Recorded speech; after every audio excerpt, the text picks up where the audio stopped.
Hey, PreSales Collective, it's your host, James Kakis, and today I'm going to be joined by Achint Sehgal, Director of Solutions Engineering at OneTrust. The topic of today's episode is Democratizing Trust in Solutions Leadership. Achint presented at the 2021 Exec Summit about trust. And so today's episode, we're going to continue to unpack this topic of trust, especially as it relates to solutions leadership. I make multiple comments in today's episode that trust is sometimes a buzzword, and creating a culture of trust is easier said than done. So we are going to get tactical on why does trust actually matter? Why is trust broken in sales process, and how solutions consultants play a pivotal role in trust, and how leaders, and specifically solutions leaders, can create a culture of trust that resonates throughout the organization and makes an impact on your teams, on your customers, and on your business. Enjoy. Today's episode is sponsored by Consensus. Scale your pre-sales organization and deliver better experiences with intelligent demo automation. Experience an interactive video demo at goconsensus.com. Hi there, my name is Yuji Higashi, co-founder of PreSales Collective, and I have big news to share with you if you're a pre-sales leader or an individual contributor early in your career. We recently launched 2 training and enablement programs aimed at helping you take your career to the next level. Both programs were created by pre-sales leaders with input from dozens of SC veterans across our community. Now, we'll be running cohorts each month, so if you're interested in participating, visit us at presalescollective.com/enablement to submit an inquiry, and we'll send you details about each program, including this curriculum and schedule. We look forward to working with you on growing your career and being part of your career journey. Thank you, and I hope to see you soon. Achint, welcome to the PreSales podcast. How are you today? I'm doing very well. How about you? I'm doing well. Thanks for asking. I'm glad to have you on the podcast, because this is a topic that is near and dear to my heart. I think it's a pillar of the pre-sales profession. And it's actually something that you presented on at the Exec Summit last November 2021. So it's great to see that this topic is continuing on. Absolutely excited to chat with you today, and really looking forward to digging into a bit more about what trust means to organizations and to the pre-sales world. Not to get ahead of ourselves too much, but I think that what this word means to our profession is so very important. And I really want to dive into that today and dig in to get tactical with trust, because I think so many people throw that word out there and don't actually follow it with action. And so today's episode, I think we are going to get into tactical details as it relates to trust. But before we get there, let's talk about your solutions career journey. What got you to where you are today? James, I've been in the pre-sales profession for a decade now, and started out as an individual contributor, progressively to leading teams. And over time, I became just more interested in working with people instead of just technology. So at the heart of it, that's my passion. I think few of the contributors to my journey, I would say number one is my willingness to say yes to things. And, I found that doing things that had not been done before and just saying yes and jumping in really helped me grow as an individual. Also, leaning into ideas, whether they were other people's ideas and, contributing to those, or my ideas and working with people on those.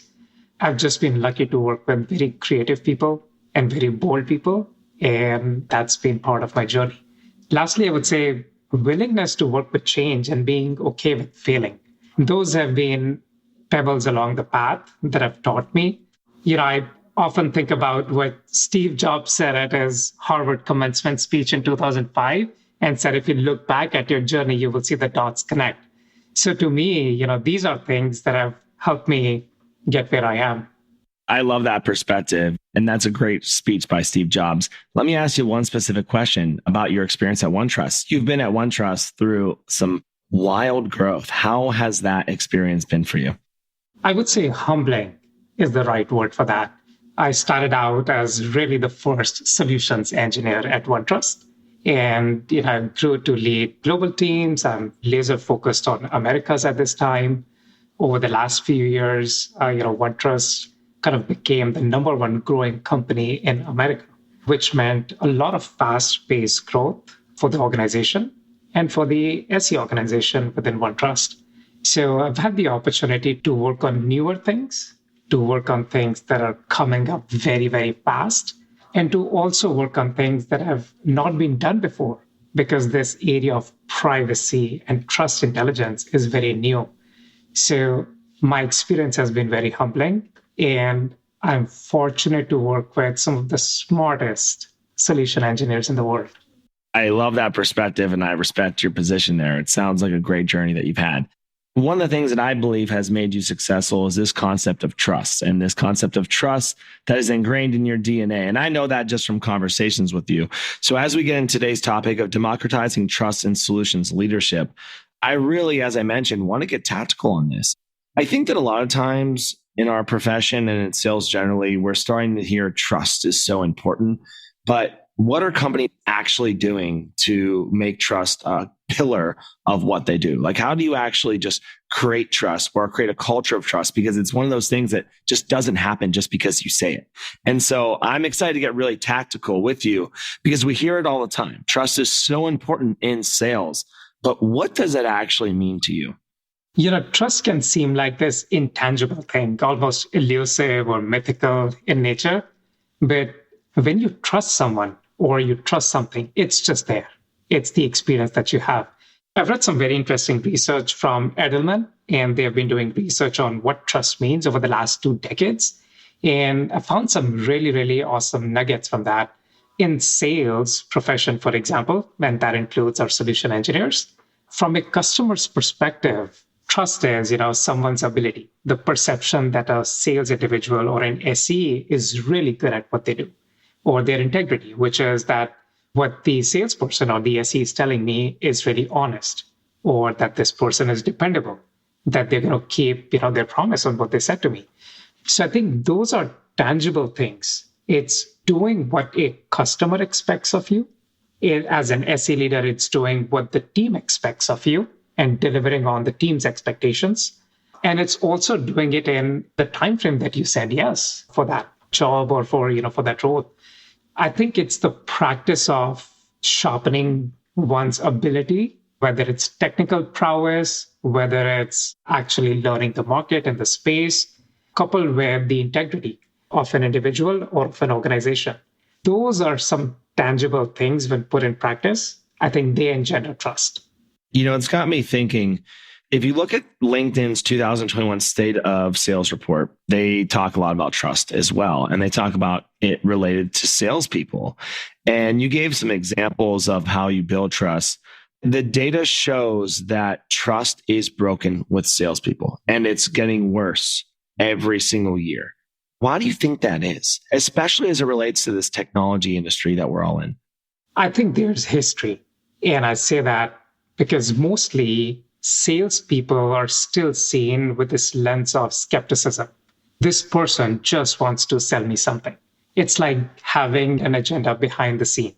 There may also be history of people's experience with sales folks. For example, over-promising, leading too forward on, what the capabilities of a product are, and potentially under-delivering. All of these things can happen a lot in the B2B sales world. However, I also think this is a massive, massive opportunity. Sales professionals, which is also SEs, can truly be trained to become actual trusted advisors to their customers. And sales leaders can truly become trusted by and for their own SE teams to take tangible steps towards actually providing a solution. So we find the right solution for a customer's problem, even when there is nothing to sell. That establishes trust. Trust is earned in that sense. That's really well said. And, I've spent a lot of time over the last 2 years with PreSales Collective trying to figure this whole trust thing out with sales. Why is sales potentially broken? And, I know that's extreme and some people may think I'm going out there a little bit too far on that comment, but I think that the data shows that something is broken in sales. Is it the people? Is it the process? Is it the way that we've been compensating people? But one of the things that you highlighted that really resonated with me is the past and the history. And I think if we look back to like the last decade or decade and a half, how SaaS has changed the way that sales has changed. I think some of the behaviors of sell it and forget it, of on-prem solutions came into the SaaS world and then didn't necessarily continue with best of breed practices as it came to sales. And so this spike happened where people were selling technology and selling snake oil that didn't really exist. And so it was putting a bad taste in customers' mouths. And I think when you compound that with the growth of technology over the past 10 years, we now are at this point where something has to give and something has to change. What you mentioned, right, is becoming trusted advisors. And I believe, and this is why our main premise is at PreSales Collective, is that the solutions role is the future of sales. It doesn't mean that it's going to replace salespeople, but it is a strategic weapon in sales. And at the Exec Summit 2021, you presented on a slide, influence built through authority and empathy. And I've presented that slide multiple times to salespeople, and they've all loved it. They've been blown away. What it means to me is the role of solutions consulting is so important as it relates to trust building. So let me ask you specifically, how do you enable your team in sales processes to build influence through authority and empathy, and how it has an impact on trust? The solution consulting teams certainly set the bar really, really high when it comes to becoming trusted. And that's because they have responsibility to become trusted to customers externally. And they can do that by following through on tangible practices. At the very heart of it, even a basic example, when I'm talking to a customer, I've got to get more interested in what really is the problem behind the scenes, versus pushing my own agenda about the product or anything that I'm presenting. So it's critical that solution engineers and salespeople in general, we are well versed in this art of listening, which means listening for what really impacts the other person. Now, this is also true internally. Solution consulting or sales engineering sits at a very critical intersection. A solution engineer will work with teams such as R&D, professional services, customer success, product marketing, events and marketing teams, and oftentimes strategy teams, obviously the sales teams. So we have a responsibility internally to become trusted advisors for all these different areas and become the customer's voice internally. How we do that is truly by translating what we hear out in the field and sharing them back with, for example, the product teams. And that can translate into software features. What we hear out in the market should also help our strategy teams to understand what the current ask of the market is. What we hear from our internal teams as genuine practices, or what we hear from customers as best practices, should get translated into how other organizations can pursue ideas. So I think from that perspective, these solution consultants and the solution engineers have a very critical role in building trust externally and internally with teams. That's really hard to do. One of the things that what we were talking about previously, you said that solutions teams need to be multilingual, because what I'm hearing from you is that you're taking things that you hear from customers and you're translating them to internal teams. And something that Tia Hopkins said on the PreSales podcast once was, you can't talk dollar and cents when your customer is listening in bits and bytes. And she works in security as well. So how do you utilize this concept of multilingual within your organization as it relates to translating between different departments and creating a culture of trust? There's no overnight formula for success for this. And a lot of it is maturity of the SE teams. A lot of it is the rigorous practice that goes into understanding the correlation between the industry, the asks of the market, and the value of a product or a feature or whatever the solution consultant is selling. It's highly important to understand the business value, for example. I think gone are the days when things could be compared from a feature by feature level and pricing was what set things apart. I would also say Value was probably something that was driven in the last decade in the software industry in general. And that became a differentiating factor. What's becoming a differentiating factor now is this ground for trust. So a consumer has unlimited choices in buying software and buying other things. So for a solution engineer, it's important to think about the value, how that connects to what is it that the organization offers, and how do we turn inward and talk to our product teams that way? How do we translate that to our strategy teams or marketing teams? So there's no simple formula for that translation of one person's language to the other.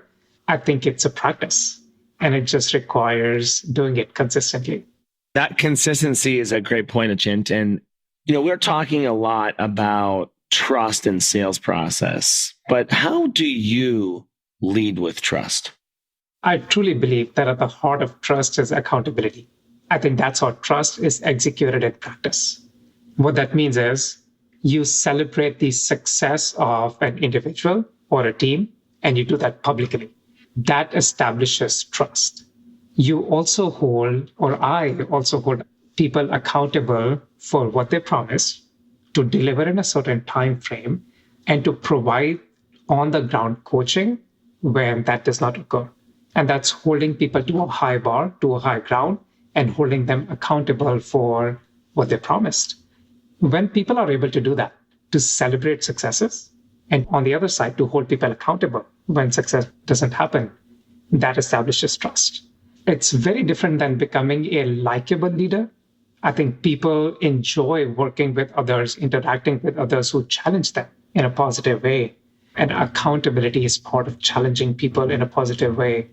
So I think leading with trust means establishing a culture of true accountability across teams. That's a mic drop right there. I love that perspective because I know that you're right here. There's so many leaders who want to be liked. You have to be respected. You have to be driving a culture of performance. You have to drive a culture of trust and feedback. Those are all really hard things to do. And so I love that you have accountability as the root. Can you give me an example of a time where maybe you were newer to leadership, you really believed in this concept of trust and accountability, and you maybe struggled with a situation where you were trying to hold one of your top performers accountable? Talk to me about a situation like that. Like I said before, trust is also a practice. And when executing trust, accountability is a practice. So on my own journey, I've had to learn about accountability. And early in my career to manage teams and SEs, I remember a time where we were wanting to deliver on standing up a demo environment in a very, very compressed time frame. And my natural way of doing that would have been to just do it all by myself, because that's how I would want it to operate. Now, I did decide to farm that out in the sense that there were parts that different people on the team were delivering. And as part of that project, we did not meet the timeline. We did not deliver on the specifics that we wanted to deliver. So part of the learning and the conversation for me was to really just be candid and coming from what is the impact of us not delivering on our word as a collective and as a team versus an individual, and the impact that it creates to other stakeholders, other teams, other people in the organization. So, I've obviously had to learn that through my career and my journey as well, is coaching around accountability is not tied to blame. And in this situation, I had to come from what is the impact so people understand that the impact of something not getting delivered or the impact of not delivering on what they promised has a ripple effect. So I think this was an instance I candidly remember working with one of my teammates on this and having a candid conversation around the impact and then bringing that back down to, why do we hold people accountable? I appreciate you sharing that example because I'm sure that we all have an example that's very similar as it relates to trust and accountability. And, we're talking about this concept of culture of trust. And as I've mentioned a couple times, I do feel like trust can just be used as almost like a weapon within an organization. It can be used both positively and negatively. And sometimes it can be very buzzwordy, right? It's like, oh, we're a culture of trust, but there's no accountability and action behind it. And so you just gave me a very clear example of a negative experience. But how do you celebrate success around trust? What are some tactical ways that you and your teams celebrate those wins? I think the celebration is honestly about the team or an individual that delivered on something. A lot of times, and this has also personally been a learning for me, is I've got to remove myself from the equation. And I've got to make sure that the spotlight is on the individual. And the win is correlated to something that the organization cares about. So when we are celebrating wins, I don't want to just say, we closed, for example, an opportunity, and this is the person that was the star of the opportunity. I want to say something like, we closed this opportunity, and what it took for us to get there is the X, Y, and Z attributes that went into making this a success. And here's how the team members contributed to that. So I think getting down to some specifics and celebrating the specifics allows people to see what about their work, what about their contribution is really causing the success to occur. Those are a couple of ways in which, I personally want to call out the tangibles of what went into creating something that's successful. I want to ask you a very pointed question as it relates to today's podcast. Your company is called OneTrust. You work with security and trust intelligence. So people listening to this podcast might say, well, trust is important, but it definitely matters more for Achint and his team and organization. I might disagree with that. Do you have any perspective on those who might say, well, that is that world that Achint is in, and this perspective doesn't apply to me in MarTech? Well, let's look at this, and this is so important. As a consumer, I have the choice to order cuisine of my choice from almost any place I want around me at the press of a button on a food delivery app. But I order from a place that I trust. I order from a place that is consistent. I order from a place where I know they will deliver on what I expect for my food. So trust is beyond sales. Trust is beyond the profession itself, I would say. Consumers and our customers have choices. If we back into a couple of decades, software or hardware quality or the features was how organizations differentiated a couple of decades back. Price and the ability to deliver value was paramount in the last 1 decade. Trust is the next ground for an organization to differentiate themselves. It's a competitive advantage at the end of the day. So it's not about an organization that I am a part of, but it's about every organization becoming trusted for what they provide in the world, for every individual to do what they need to do for their customers. So I think trust is a neutral battleground for everyone, and it's a competitive advantage of the current decade for organizations around the world. I love that perspective, and I absolutely agree with you. And I'm glad you brought up consumers and brands and B2Cs because, we fundamentally believe a lot of those behaviors from B2Cs and things that happen in the day-to-day are affecting B2B companies and people that buy technology. So let me ask you this. Being at OneTrust, is there something that the company does really well as it relates to a culture of trust within the entire organization? Is there one thing that you can call out and share? I said before, trust is something that is earned, and where it starts with and something that I've experienced internally at OneTrust is the culture of listening, which is listening to customers and really, really translating that into what we do internally. It's also listening to our employees, which includes me, and also delivering on the expectations of our employees. Now, that's obviously in the real world, expectations are not always 100% aligned. But that also means acknowledging those things, acknowledging the gaps, and taking consistent action and taking very purposeful action towards bridging that gap. I think the listening part of this, as well as the purposeful actioning part of this, are things that I've seen internally at OneTrust. And these are avenues that have increased trust between employees, the organization and the customers, and OneTrust's presence in the market in general. So those are honestly things that I've seen which have promoted trust. Thank you for sharing that. I love to hear how companies and cultures operate at scale with these core tenets as part of their DNA. So we're getting to the end of the podcast. I feel like I can ask you a million things about trust today. I think it's a really core subject, and I appreciate your perspective here. There's a lot of people listening, especially leaders that are listening, who maybe work in an organization that they don't feel like they have a lot of control over, maybe creating a culture of trust within maybe the sales team or the broader organization, but they do have their own team. So what advice do you have for those leaders who maybe are struggling to create that culture of trust within their teams?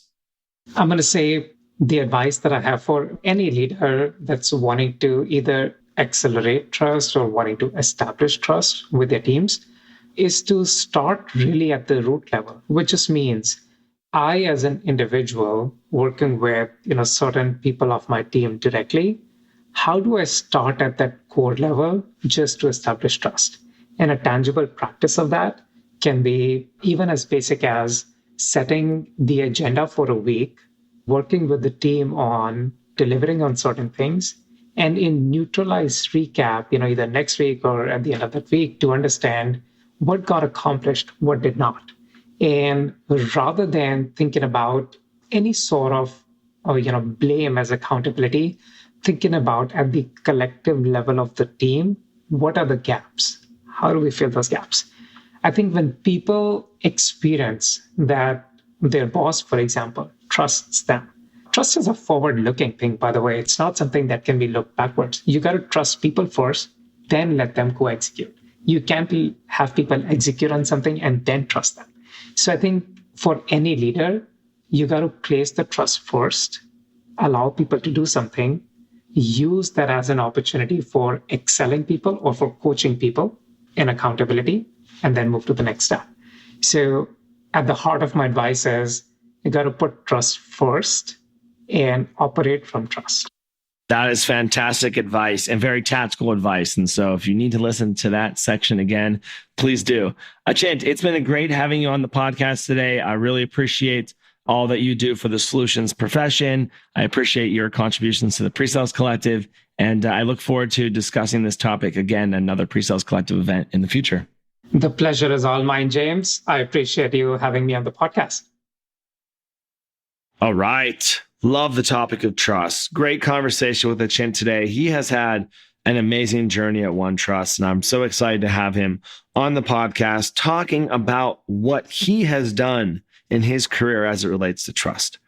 One of the things that really resonated with me is that trust is built on a foundation of accountability. When Achint made that comment, it really resonated with me. And I'm sure it resonates with everybody listening, whether you're a leader, you're in the role, you're new to the role, this concept of accountability and trust. Are you delivering on what you promised? Are you delivering it in the time frame that you promised it in? As a leader, are you coaching your team to be able to do those things as well? And some of the tactical feedback that Achint provided us was that people need to experience trust. Trust is something that's forward given. You give someone trust to go and action on something. And so how we create a culture of trust within our own teams will make an impact within our organizations.